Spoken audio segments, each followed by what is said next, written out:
Hey, besties. It's time for Makeup for Best. You have a big nose. Y'all mean. Why y'all put that in that girl comment section?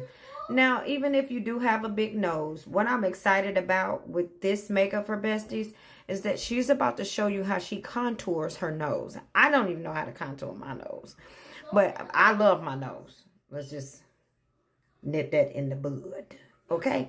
Love the way I look. I love her nose because no matter what, it is her. Okay?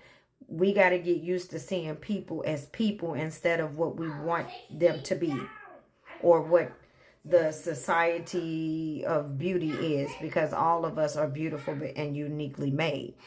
Now, it looks like we went in with a lot of light concealer, a lot of dark concealer. If you're a makeup artist, please leave a comment and let me know what products you like to use to contour the nose so I can step my game up, because she's doing a good job. Look at that. Oh, she contoured the wazoo out of that nose. You know who else contoured their nose lately? Nene Leakes.